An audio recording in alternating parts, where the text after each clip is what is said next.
Welcome to NTD Newsroom. I'm Don Ma. President Trump signing a rare earths deal with Australian Prime Minister Albanese, this in an effort to curb dependence on China.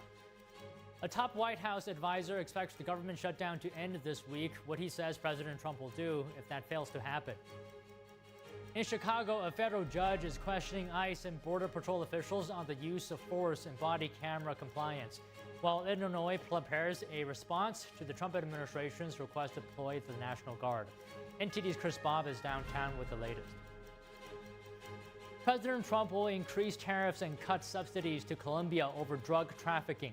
We discussed this with the Latin America correspondent for the Epoch Times. A fragile ceasefire is holding after the deaths of 2 Israeli soldiers and a wave of airstrikes on Gaza. The U.S. State Department warns Hamas to stop any planned attacks. 8 priceless jewels were stolen from the Louvre Museum in Paris.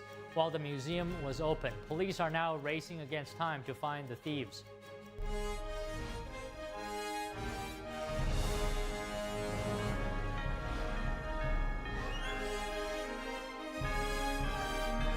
This is NTD Newsroom, live from our global headquarters in New York City. Good afternoon, and thank you for joining us today. President Trump and Australian Prime Minister Albanese signing a joint minerals deal in efforts to curb dependence on China. And the president floating other threats on China ahead of his meeting with CCP leader Xi Jinping in South Korea. We now go live to NTD's Mari Otsu at the White House. Good afternoon, Mari. What can you tell us about Prime Minister Albanese's visit? Don, good afternoon.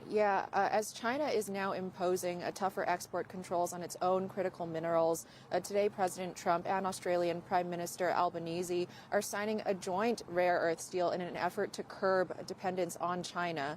The deal involves the mining, processing, and exporting of these rare earths from Australia to the U.S. Take a look. We've had a very good relationship. We've been working on that for quite a while. In about a year from now, we'll have so much critical mineral and rare earths that you won't know what to do with them. They'll be worth about $2. And White House economic advisor Kevin Hassett this morning is saying that Australia will be really helpful in the effort to make the global economy less vulnerable to the, quote, rare earth extortion that we're seeing from the Chinese. President Trump and Albanese are also talking submarines and military equipment today, with President Trump saying that the AUKUS pact, a Biden-era security agreement between the U.S., the U.K., and Australia, is, quote, moving along very rapidly. President Trump also restates that additional 100% tariff threat on China if they cannot make a deal by November 1st, and floats export restrictions on aircrafts. Take a look.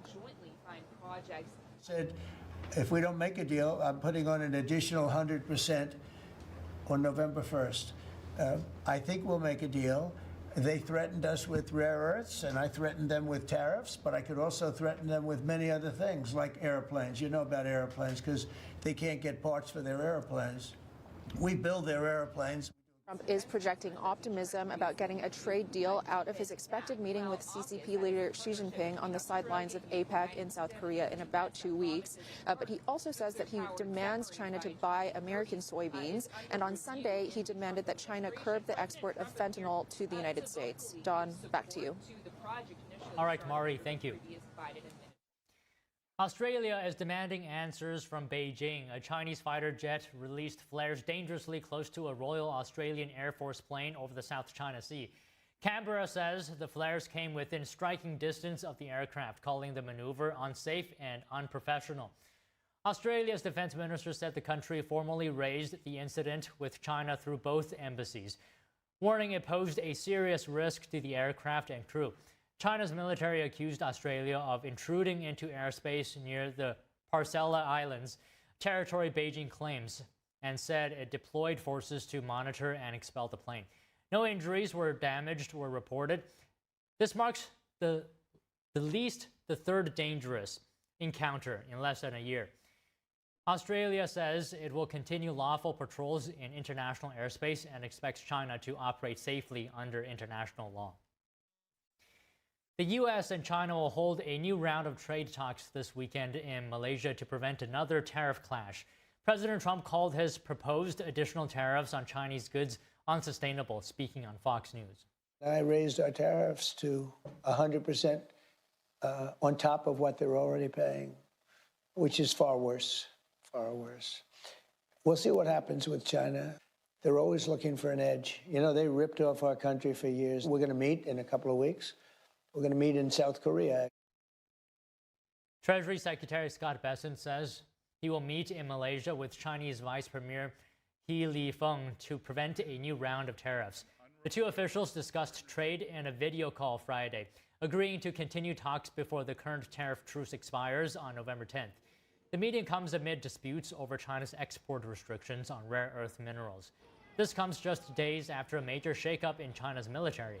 Last Friday, Beijing ousted its #2 general and the Army's top political officer, along with 7 other high-ranking generals. The purge raises questions about whether this could impact China's ability to take Taiwan. The Chinese Communist Party sees Taiwan as part of China despite never having ruled it. Beijing has vowed to take it under control by force if necessary. The recent developments have sparked speculation that Xi Jinping may be losing power. President Donald Trump and Australian Prime Minister Anthony Albanese met today at the White House. Joining us to discuss is Grant Newsroom, retired U.S. Marine Colonel, former U.S. diplomat, and senior fellow at the Center for Security Policy. Colonel, always good to see you. Can you talk to us about how significant this first meeting is between the two leaders? Well, it's a good meeting. I think particularly having signed the agreement on rare earth exports from Australia. Australia is swimming in rare earths, and they could probably provide all of America's requirements. The state of Montana probably could as well. But the fact that Australia has stepped up and says it's ready to develop its industry here and to link up with the United States and make Australia a main, if not the main source of rare earths is a big deal.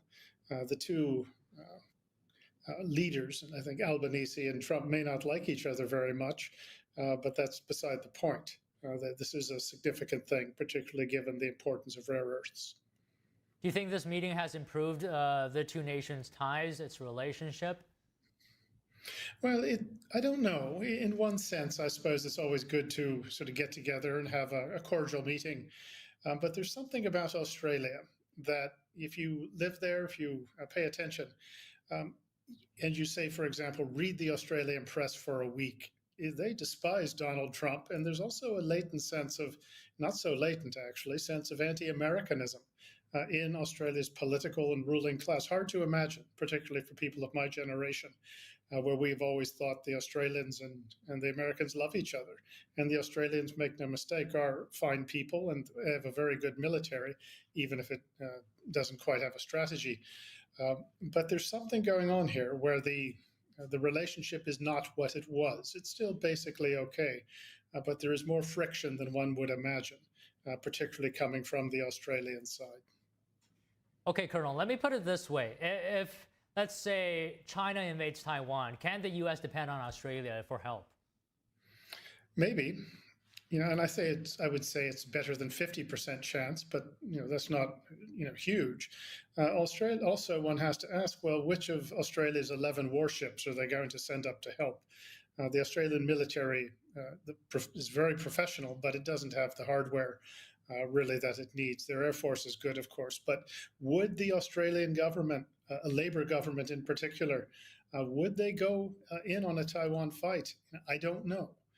They say they will, or suggest they will, but I'm not sure. There's a sort of a softness towards the People's Republic of China in the Australian administration, in the Labour Party, that one cannot overlook. And they have shown a willingness to sort of put national interest or national security second to the opportunity to sell lobster and wine to China. So it's not sure, it's not clear. I'd say it's better than 50% chance. But it's not what it once was. And I say the Australia of 30 years ago is not the Australia of today. Okay, so if China is looking at this, what might they be thinking? How are they reacting? What message does this meeting send to Beijing?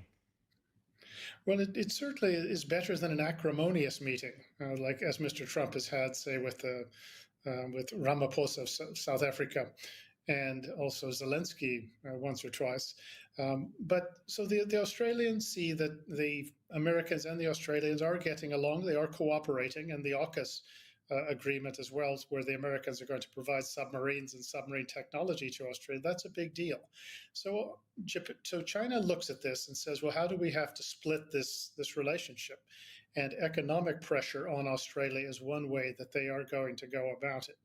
And that's also they also have a political warfare effort, very active against Australia, and they are using the Chinese diaspora in Australia to exert influence on this, and also appealing to that fundamental resentment that you find in parts of Australian society against the United States. So China knows it has its work cut out for it when it comes to Australia, but it also sees that it has some opportunities. Okay, so you said earlier that the Australia now is not the Australia 30 years ago. Can you talk about that shift a little bit? What has changed? How is Australia balancing its ties between the U.S. and China? Well, partly, and I'm sort of half joking, is that a lot of people have the image of Australia as a bunch of Paul Hogans, or also as a bunch of the people who stopped the Japanese in New Guinea on the Kokoda Track in 1942, and the first ones to do it. And it's just it's a change in sort of national character. It's hard to explain. Partly a certain type of people has died off. And what you do have is one that is, in some respects, anti-military, and also is all in on the green, sort of the green movement, despite Australia having all the energy resources it needs. And it simply is not as committed to its own defense, it seems. And it has gotten itself dependent on the People's Republic of China. Australia doesn't make very much anymore. And when it comes to energy, it probably has about 3 or 4 weeks in the event those supplies were cut off. So it hasn't taken national security as seriously as it used to. But I will stress the Australian Defence Forces are very, very professional. The big problem with them is there's not 10 times as many of them. But in terms of the country, it's almost they haven't decided if they're exactly what they are pro. Are they pro-West, or are they trying to split the difference? And for many years, in recent times, the Australians have said, well, we want to rely on China for our economy. We want to rely on the Americans for security. Well, you can only do that for so long. At some point, you're going to have to choose, and that's a balancing act that really can't continue. And when you do look, as I said, at the nature of the Australian Labor Party and even some of the Liberals, the Conservatives, that there is a sort of a distancing, I think, from the United States and from sort of the West, as you might call it, and a cozying up to the PRC. Of course, business interests in Australia, just like in the United States, who do their best to ensure that China's interests are well represented. Okay, so you're saying that this balancing act can't continue. How crucial is Australia to U.S. efforts to counter China? Can the U.S. do without Australia or other nations in the area like New Zealand as well? Well, we could probably do without New Zealand, but Australia is very important. I would say it's not as important as Japan when it comes to regional defense, but it's a close second when it comes to that. Geographically, Australia is very important if you're going to not just conduct military operations, but you want all the help you can get. And the political benefit of having Australia aligned with us or on side, and having the Australian military available to pitch in where they can, and they have always been willing to do that to date. That is important. And as there's a political, psychological aspect to having Australia as a solid ally, not just of the United States, but of Japan and the other free nations in the region. So it's an important piece of the puzzle. Is it indispensable? It's hard to say. Well, maybe, maybe not, but you certainly don't want to have Australia drift away into some sort of inadvertent neutrality. All right, so Colonel, I want to pull on a thread that you mentioned earlier on rare earths. Is it possible for Australia and the U.S. to cooperate in such a way to reduce complete dependency, eliminate complete dependency on China on critical minerals? I think it probably is. Not just Australia. As I said, the United States has plenty of them in America. But Australia is blessed with an overabundance of these things. And if they're serious about it, they make the effort. That the Chinese may find that, well, they're not quite as important as they used to be. And this could happen quicker than people think if the will is there. But do expect the PRC, the Chinese, to apply a lot of pressure on Australia to try to sabotage and sort of coerce the Australians into not moving forward as fast as they could or as much as they could with this rare earth proposal that Albanese just signed today with President Trump. Okay, Colonel, just one last question. Can you speak in detail what has been the impact, really, in the real world of China's dominance on rare earths?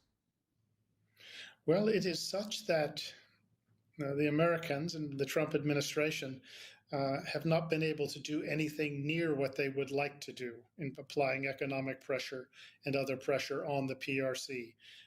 By China playing this card, it put the administration in a position where they had major companies, American companies, coming to the White House and saying, look, if we don't have ready access to these things, we're going to have to shut down some of our factories within a matter of weeks. And that's how big a chokehold the Chinese have got. They've set about this decades ago, and they have gone about really getting a vertical lock on the entire rare earth industry to the point where the figure is something like 70% of all rare earths come from China, and 90% of the processing is done in China.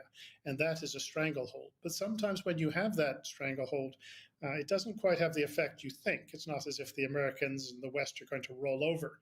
What you could find is it simply has spurred them on to doing things like the Americans and the Australians have agreed to do and develop alternative sources, alternative rare earth industries, in effect, processing systems.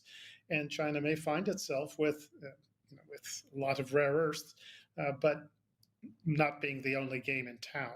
And that is something that we just might see. Well, okay, Colonel, great insight as always. Pleasure speaking with you. Well, thanks very much. In Chicago, a federal judge is questioning ICE and Border Patrol officials on the use of force in body camera compliance, while Illinois prepares a response to the Trump administration's request to deploy the National Guard. Don't go away.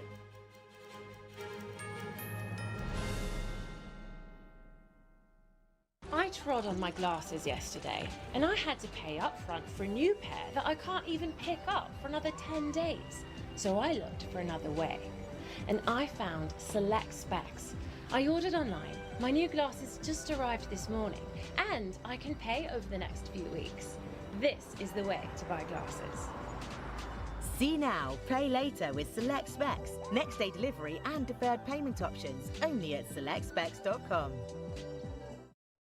What if you could whiten your teeth by simply brushing your teeth? Now you can with Smile Actives, the teeth whitening breakthrough that safely gets your teeth white and keeps them white every day, just by brushing your teeth.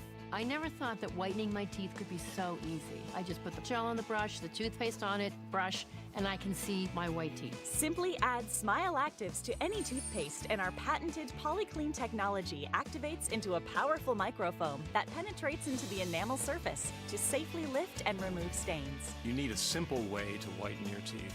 Without strips, without trays, without going to the dentist. And it was about time that a product was developed that you would be able to do that with just brushing. And now, Smile Actives is even better with new Pro Whitening Gel with 33% greater whitening power, clinically shown to whiten teeth faster, up to 8 shades. 100% of users saw whiter teeth.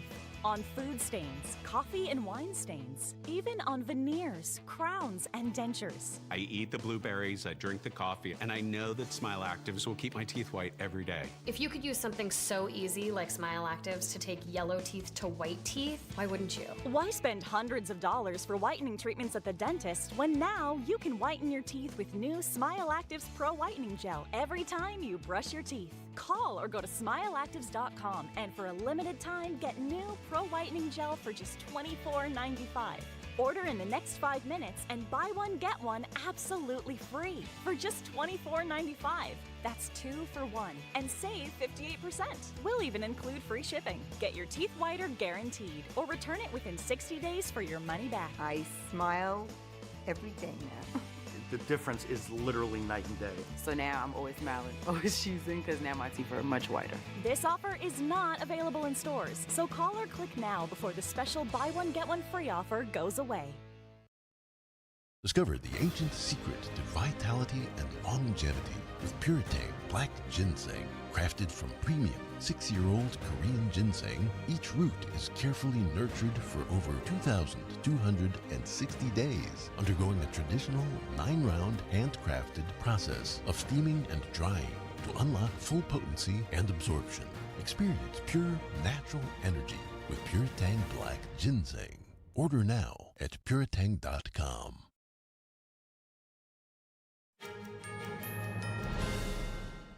Right now, downtown Chicago, a federal judge is pressing immigration and customs enforcement and Border Patrol officials on the recent use of force and tear gas during immigration operations, as well as compliance with her order requiring all federal agents under Operation Midway Blitz to wear and activate their body cameras. NTD's Chris Bob is downtown to update us. Chris, can you give us a sense of what led to this point and why federal agents are back in court today? Good afternoon, Don. Yes, so I'm outside the Dirksen U.S. Courthouse where currently there's a hearing going on with a couple DHS officials. We saw earlier Kyle Havrick go in from Customs and Border Patrol, as well as Sean Byers, who's with ICE. He's the deputy director. This all relates to Operation Midway Blitz, which is ongoing in Chicago. We learned last week from a DHS statement that it has led to over 1,500 arrests so far in Illinois. The issue is there have been incidents where tear gas have been deployed. The specific hearing is focusing on a previous order, which was issued by the U.S. District Court Judge Sarah Ellis, blocking these law enforcement officials from using tear gas on journalists, on protesters who don't pose a threat. But last Tuesday, there was an incident where, in the process of apprehending 2 individuals in a car that reports say rammed into another vehicle, a crowd gathered and was disrupting law enforcement, so tear gas was utilized. This has happened in many other cities that we've been covering with regard to the ICE deployments. You see a large crowd gather and honk their horns or stand in front of ICE agents who are trying to apprehend people who have entered the country illegally. Right now, we're trying to figure out what the result will be. There's another issue here at play, which is the utilization of body cameras on these ICE agents. It was previously ordered by the same judge that all ICE agents should wear body cameras, and while they're fulfilling their duties, they should have them on.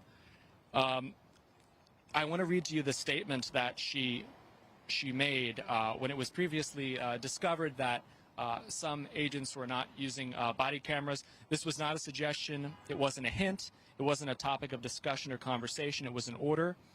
So I will enter it today, and then I will expect it to be followed. It will be followed. We heard from the second in command of CBP that there are 232 agents in the area.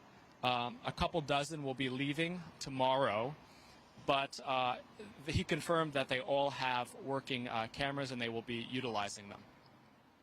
So, Chris, in addition to today's hearing on ICE and Border Patrol, the Trump administration recently asked the Supreme Court to allow the immediate deployment of National Guard troops in Illinois. How does that intersect with today's hearing on ICE and Border Patrol actions? We're waiting for some updates today from Illinois. If you remember, on October 4th, President Trump issued an order to federalize or take control of the National Guard in Illinois, 300 members, as well as the deployment of 200 National Guardsmen from Texas and 16 troops from California. That was blocked last week when I was flying in. And we know that U.S. District Judge April Perry issued a restraining order on October 9th forbidding the administration from deploying the National Guard. The statement there was no credible evidence that there is a danger of rebellion in the state of Illinois. So today we're waiting for the state of Illinois. They have until 4 p.m. Local time or 5 p.m. Eastern Standard Time to issue a response to an ask from the federal government to the U.S. Supreme Court to weigh in on April Perry's order blocking the deployment. So right now, the Supreme Court was asked by the federal government to weigh in an emergency fashion, and Illinois should be responding within the next couple of hours. Back to you, Don. Okay, Chris, thank you for the report. Secretary of Homeland Security Kristi Noem shared an update on how many criminal illegal immigrants have been arrested since President Trump took office. Here's a clip from today's press conference in Sarasota, Florida. Since January, the Department of Homeland Security has arrested over 480,000 criminal illegal aliens. 70% of those individuals have criminal charges against them or have been convicted of those criminal charges. Across the country, we're making communities safer so that families can thrive and they can prosper and they can enjoy the kind of freedom that this country was established to provide.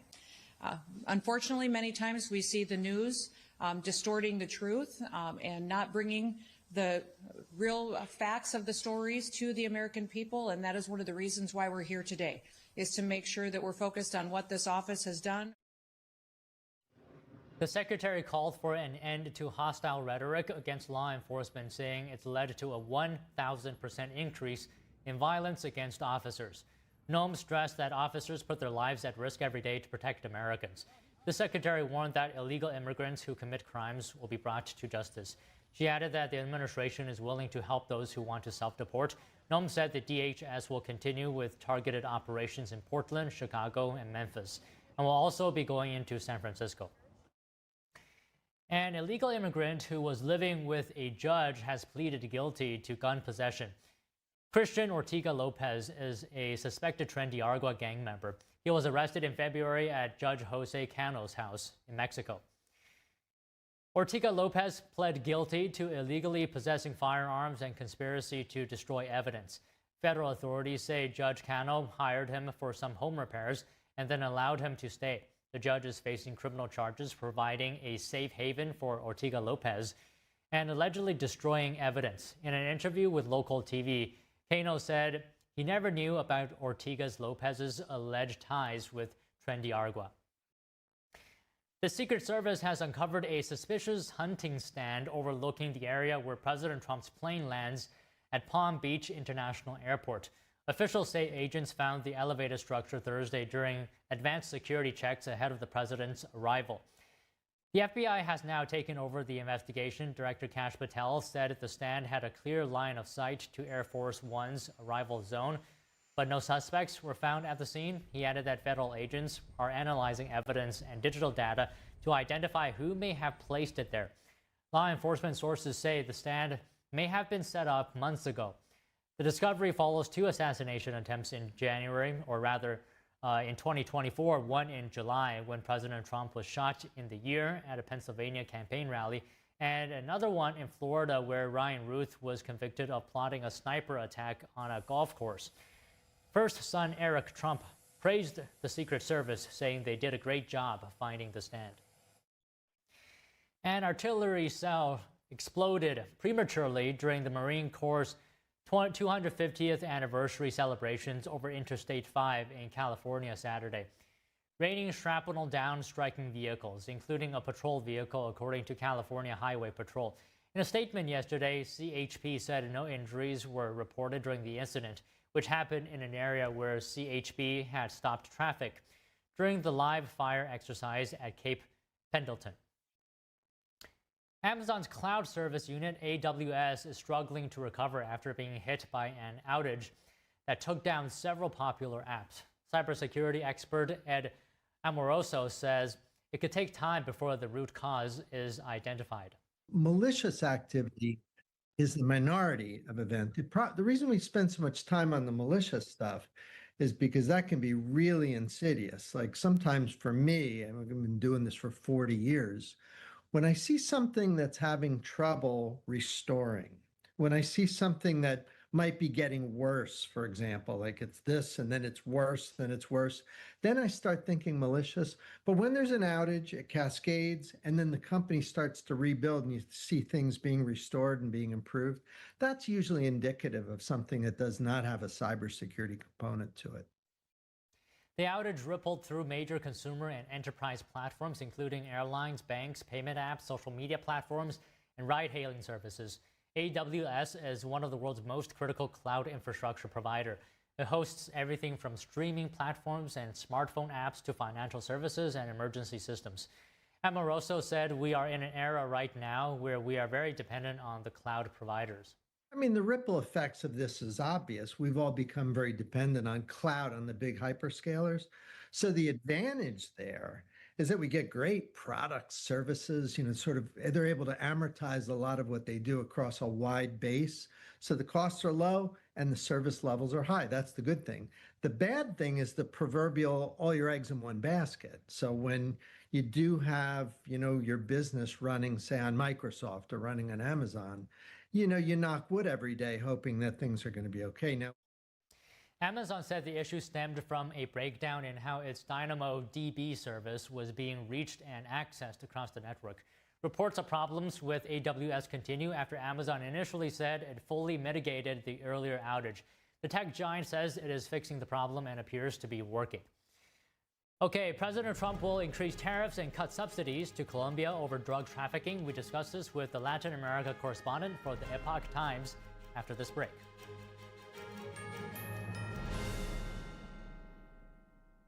My mom and dad were traditional Asian parents. Now my father would go to work before I woke up in the morning, and then he would come home too tired to play with me. I tell my son, I love you every single day. Now my dad has never said that to me. Not because he doesn't love me, but because culturally it wasn't comfortable for him. So I teased him the other day and I said, how come you never say that to me? And he said, you're too old now. Now that he's a grandfather, he says, I love you to my son every time he sees him. My advice to all the fathers out there, forget the material things, forget the cultural restrictions. They grow up way too fast for you to waste even a single precious minute or moment. Say bye-bye. Bye-bye. Being a cowboy, I don't know anything different from when I was 3 or 4 years old. I did tough things. I thought everybody needed to do tough things, and if you didn't, I didn't have time for it. I had a very successful career at a very young age, and life was fast. I was preparing physically. I wasn't doing anything mentally on the inside. And then I got hurt. I wanted to be better as a person, and I really dug into mental health. I start my day with 20-minute workouts. I live life 8 seconds at a time. Horses are so therapeutic. They know what you're feeling. When you're nervous, they're nervous. You won't say it back, but we're pals. I take a lot of responsibility in taking care of my kids, my family, and being there for them. You're gonna have tough days. Everybody does. Find a place to stop and just breathe. Love your mind.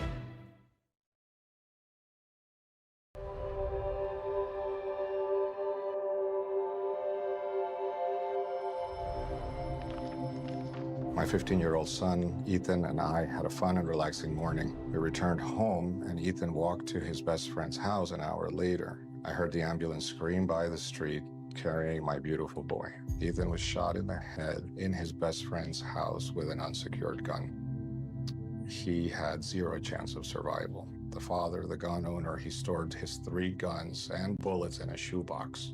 How do you feel? That has to be the most horrific experience that a human could ever have. David, would you give any advice? First thing you do is not keep your ammunition with your weapons, and that your weapons need to be locked at all times.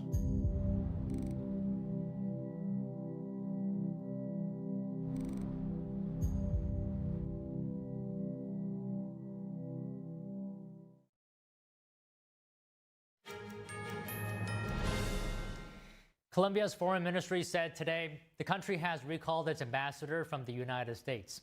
On Sunday, Trump accused Colombian President Gustavo Petro of being involved in the drug trafficking, alleging he has knowledge of drug fields in Colombia. Trump also immediately halted all subsidy payments to Colombia. They are a drug manufacturing machine, Colombia, and we're not going to be part of it. So we're going to drop all money that we're giving to them. It has nothing to do with them stopping drug production. And you look at the fields are loaded up with drugs, and they refine the drugs, and they make tremendous amounts of cocaine, and they send it all over the world, and they destroy families. No, Colombia is out of control, and now they have the worst president they've ever had. He's a lunatic who's got a lot of problems, mental problems. Defense Secretary Pete Hegseth also said U.S. forces carried out an airstrike on a vessel linked to a Colombian terror group. He said the group was carrying large amounts of narcotics along a known drug route. Colombia's President Petro defended his administration's efforts to combat drug trafficking in Colombia, the world's leading cocaine producer. He called himself Colombia's strongest opponent to narcotics. President Trump will increase tariffs and cut subsidies to Colombia over drug trafficking. Joining us to discuss is Marcos Chadguez, editor-in-chief for the Epoch Times Brazil and Latin America correspondent for the Epoch Times USA. So good to see you today. You know, Trump accused President Petro of facilitating drug production. What are your initial thoughts on this, the overall situation here? Well, hey, Don. So thank you for having me. It's always a pleasure. Now, my initial thoughts are twofold. One, this is part of a campaign pledge really by President Trump to try to focus on national security and try to lessen the flow of drugs into the United States. On the other hand, we have Marco Rubio being the first Latino Secretary of State, and that's not by chance. The US has been very aware of trying to secure its influence on its near abroad, so we're talking Latin America mostly. And that really is another step in the sense of strong arming lots of mainly left-leaning Latino leaders, Latin American leaders, into a position that's less adversarial towards the US. So my initial thoughts are twofold: campaign pledge on national security, and then also, of course, asserting US influence in its near abroad in the Latin America region. But, you know, I can't help but wonder whether this is going to impact relations between the two nations. Can you speak to that? I mean, the relationship is not excellent between President Trump and President Petro. Let's not forget that on the early days of the second Trump administration, Petro was refusing deportation flights of Latino immigrants in the US, illegal immigrants who were being deported, and he was not happy with the way that was happening. So Trump basically started talking about tariffs and even posted a picture of himself, Trump, on Truth Social dressed as a gangster. And talking specifically about Petro. So the relationship is not great, but there's a broader picture here where Colombia, of course, is probably the most traditional US ally in the region. So in the broader context of the long-term relationship between both countries, there is some leeway, some maneuvering room for us to see how this plays out. But in the short term, the relationship was already not great, and this is yet another escalation. But I wouldn't say it's exactly a breakthrough. It's another chapter of a broader trend we're seeing during the second Trump administration. So do you think Colombia will respond in some form? How will they respond? I mean, they have already recalled their U.S. ambassador. That's a response. I'm not sure exactly what other moves Petro has in his hand, and he definitely has to be careful not to overplay his hand in international relations. Let's not forget that Colombia has elections coming up. You know, Petro can't run for a second term. The constitutional rules in Colombia are that presidents only get to run for one term, but he will definitely try to get somebody else to follow up on his footsteps. He is the first leftist president in Colombia's history, or at least recent history, and it's very challenging for him right now. So he has a very delicate, way to walk towards this, because at the same time he will want to manage the international situation and try to avoid further escalation of an international crisis, because the elections are coming up after all. But on the other hand, while this is also a diplomatic issue, it is true that Colombia is the world's leading cocaine producer. It is also true, according to the United Nations Office for Drugs and Crime, that Colombia has skyrocketed production and it's breaking record after record. The production has been rising for the last 13 years. So what Colombia could do in response, I mean, recalling the ambassador is a symbolic move, but they're in a position right now where it's very hard for them to have the cards, and even with the cards that they have to be very careful not to overplay their hand, because, as I said, elections are coming up, and Petro has a big task ahead if he wants to have somebody else on the left come after him in Colombia's presidency. So following up on that, how do you think what President Trump said, including the idea of tariffs, withdrawing subsidies, how could that influence Colombia's internal politics? I mean, I think it will definitely have an influence. It's hard to tell right now because some of the leaders that Trump has antagonized, I mean, if we're talking in an electoral sense, some could say it has backfired. I mean, if you look at Pierre Poilievre and Justin Trudeau in Canada, what happened was that Mark Carney, the leftist candidate, eventually, also because of, Canadian sentiment towards Trump, ended up having a boom in popularity and turned around the situation where liberals were set to lose the election in Canada. We have also seen in my native Brazil, Lula gaining popularity during a standoff with Trump. So it's hard to tell how it's going to play out because that's, of course, not a hard set rule, but we have seen some of that happen in a few countries. Now, it's not only about domestic policy in an electoral sense, because Petro was already very hard pressed into changing his policy with drugs, his so-called total peace plan, changing the approach to guerrillas, to narco-terrorists in the country, which traditionally has a lot of them, the FARC, the ELN, the National Liberation Army, and other socialist guerrillas. I mean, he was already hard pressed on changing his policy towards that. I mean, record production is a sign that it was not working.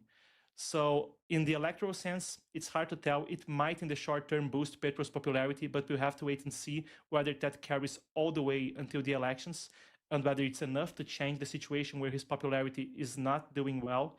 And on the other hand, it will probably press him into changing drug-related policy. He was already having to reconsider given, what can be described as a failure of his so-called total peace plan, trying to appease narco-terrorist guerrillas involved in drug trafficking.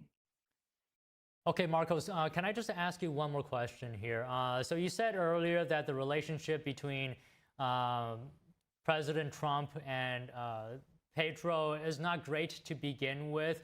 With this latest event, whether you want to call it an escalation or something else, could this push Colombia closer to China in terms of its relationship and ties? I mean, to an extent, like I said, we have to keep in mind that the broader trend is that Colombia is a historical ally for the US in the region. So on the short term, we might see some Chinese advancement, but it's very nuanced because China has its own US crisis to deal with the trade war, with rare earth minerals, with Trump meeting Xi at the end of the week in the APEC summit. So there's a lot going on in the relationship between China and the US, and I don't think the Chinese Communist Party would have the energy right now to keep going further in Latin America as it has. In the broader sense, the answer would be not likely, but in the short term, we might see diplomatic relations getting closer, even if as a sign to the US that Colombia might have other partners on the table. So I would say in the short term, maybe in the long run, it would be really hard for Colombia to break away from US influence and from the US as an ally. Let's not forget, though, that we might see some symbolic acts happening. When we had the Chinese spy balloon flying over the US a while back, the same happened in Colombia, and their attitude was way more appeasing than the US was, even back then during the Biden administration. Well, okay, Marcos, good to talk to you today. Thank you very much. Thank you so much. Now on to the fragile peace effort in the Middle East. The ceasefire appears to be holding up after a deadly flare-up in Gaza between Israel and Hamas terrorists. Here's the latest. The ceasefire between Israel and the Hamas terror group is still holding. A deadly attack in southern Gaza killed 2 Israeli soldiers. Israel launched a wave of strikes in response before agreeing to resume the ceasefire Sunday evening. The U.S. State Department warned Hamas to stop any planned attacks, saying Washington and other guarantors of the deal would respond to ceasefire violations. President Trump confirmed the truce remains intact. We want to make sure that it's going to be very peaceful with Hamas, and as you know, they've been quite rambunctious. It's going to be handled toughly but properly. Is the ceasefire still in place? Yeah, it's. Trump also says he wants to help rebuild Gaza, telling Fox News about what he calls a Freedom Place initiative led by a new board of peace. Trump says he has been asked to chair the board. Meanwhile, Vice President Vance says the ceasefire is fragile but offers the best chance for lasting peace. The best case scenario, meaning if this thing absolutely produces that sustainable long-term peace that the president and I hope that it will, there are going to be fits and starts. We think that it has the best chance for a sustainable peace, but even if it does that, it's going to have hills and valleys, and we're going to have to monitor the situation. And in Tel Aviv, Trump's nominee for Ambassador-at-Large for International Religious Freedom, Mark Walker, met freed hostage Keith Siegel and with hostage families, urging vigilance in enforcing the ceasefire. We operate with strength, but we always say something in America called trust but verify. And I think that's what we're going to have to continue to do with Hamas, is some of the behavior that we've seen in the last little while. Walker was joined by Ruby Chen, whose son Ite was killed and whose body is still held in Gaza. He pleaded for all hostages, living and dead, to be returned. There was an agreement signed about 10 days ago that talked about the release of 48 hostages. That is what Hamas committed to. And we've only seen 29 hostages come out. That was not the expectation of the mediators. That was not the expectation of the families. Meanwhile, Special Envoy Steve Witkoff and former Trump advisor Jared Kushner spoke to CBS News earlier, discussing the talks that led to the ceasefire. On 60 Minutes, Witkoff spoke about meeting negotiator Khalil al-Hayya, whose son had been killed in Israeli strikes in Doha. And we expressed our condolences to him for the loss of his son. He mentioned it. And I told him that I had lost a son and that we were both members of a really bad club, parents who have buried children. Witkoff lost his son in 2011 to an opioid overdose. Kushner described how the conversations seemed to change the whole mood of the negotiations. When Steve and him spoke about their sons, it turned from a negotiation with a terrorist group to seeing two human beings kind of showing a vulnerability with each other. Aid deliveries into Gaza, briefly halted Sunday, are now expected to resume. Sunday's deadly attack in Rafah killed 2 Israeli soldiers and wounded 3 others. According to residents and authorities in Gaza, the Israeli counterattack killed at least 26 people. By nightfall, Israel announced it would once again enforce the truce, warning it would respond to any further violations. Hamas denied involvement in the Rafah attack and said it remained committed to the ceasefire. A U.S. Embassy spokesperson said Special Envoy Witkoff and Trump's son-in-law Jared Kushner returned to Israel today. They're expected to meet members of Prime Minister Benjamin Netanyahu's government, and Israel today reopened one border crossing for aid. Vice President J.D. Vance will arrive in Israel tomorrow. The country's airport authority announced preparations for his arrival at Tel Aviv's airport. Israel's airports authority said traffic disruptions around the airport were expected between 10:30 a.m. and 1:30 p.m. local time, which is 3:30 to 6:30 a.m. Eastern. And 8 priceless jewels were stolen from the Louvre Museum in Paris. While the museum was open, police are now racing against time to find the 4 thieves who broke into the museum. We have more news after this break.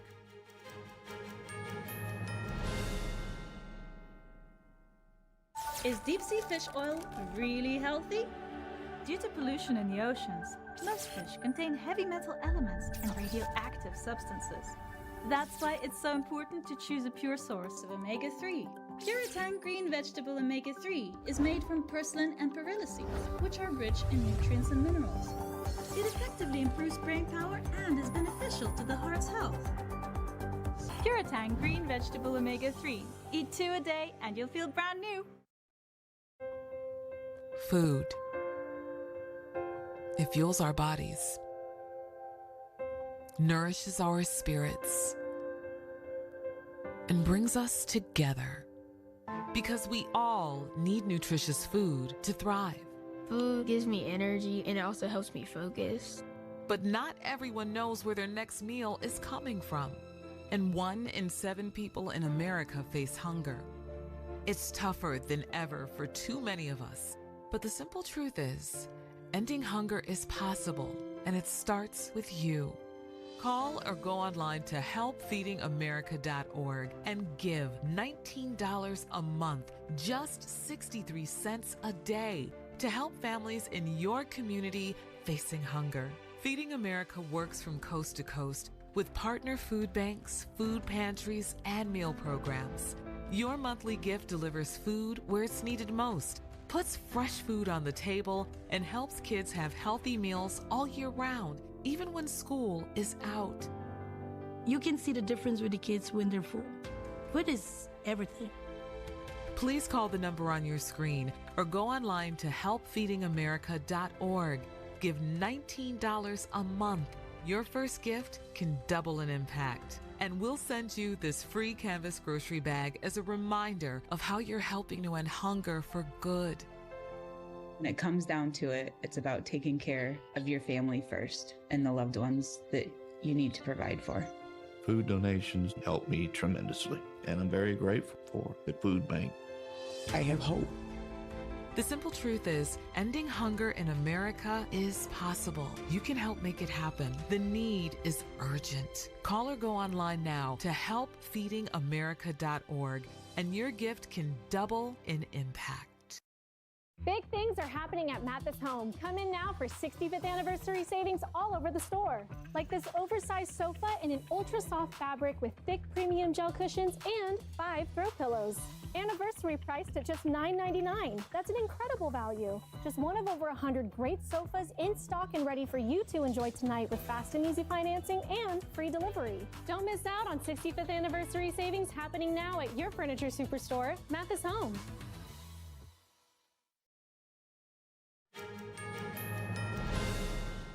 A human rights atrocity described as a modern-day genocide is exposed in an award-winning documentary. The documentary, State Organs, uncovers the Chinese regime's forced organ harvesting trade. A local councillor in the UK told NTD that even though the audience members will be shocked and horrified, more people need to know about it. NTD's Jane Werrell reports from the UK. A documentary that many say is hard to believe exposes the Chinese Communist Party's state-sanctioned forced organ harvesting. It's a documentary, so it's real. A film wouldn't be, and you'd know that if you were watching it. But this is real. Despite knowing that people who attend will be shocked and horrified, they need to know. 2 screenings of the 2024 documentary State Organs were held in the Clark Foley Community Hub in Ilkley, Yorkshire. An international tribunal held in London in 2019 found there was clear evidence that forced organ harvesting has taken place in China for years on a significant scale and is still taking place.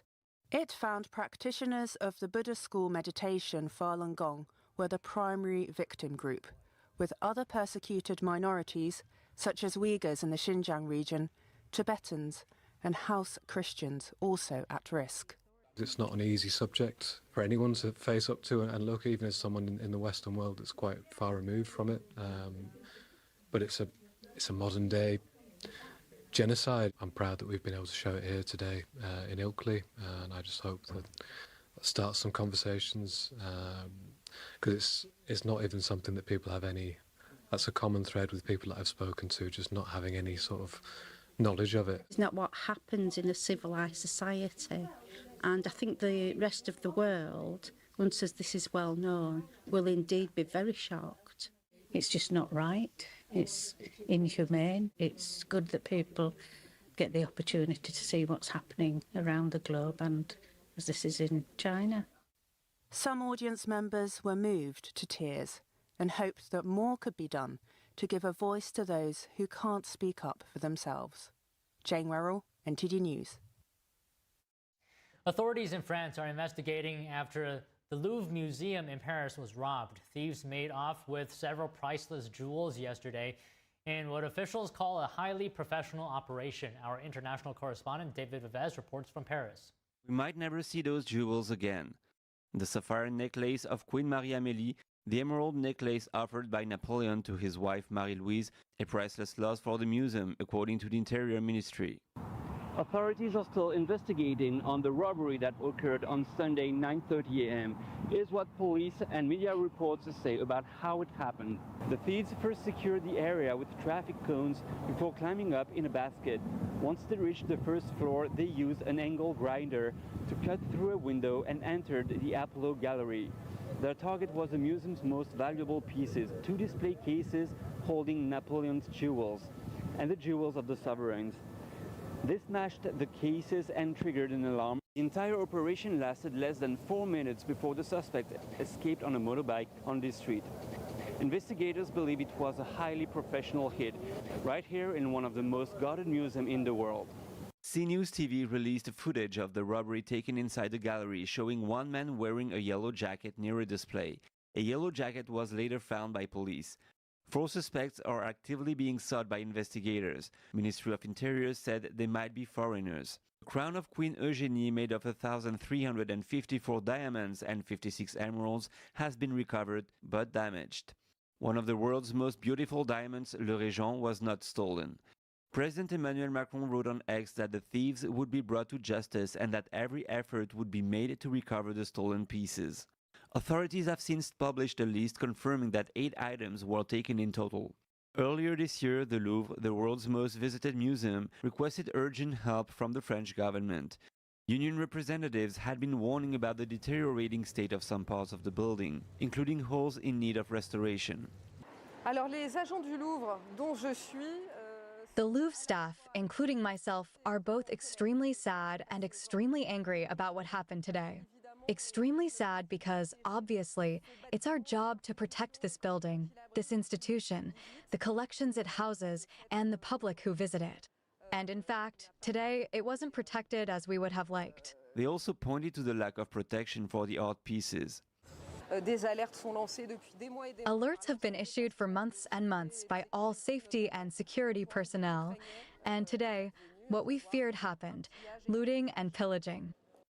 President Macron responded to the criticism by announcing a $1 billion plan for a comprehensive and independent audit of safety and prevention measures, increased human resources for surveillance and reception, and complete transparency regarding the findings of the investigation.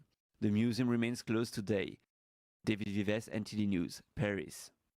Despite receiving over $10 billion in security assistance to counter drug trafficking, Colombia now produces more cocaine than it ever has. The Trump administration is now targeting the South American country's government inaction. Stay with us.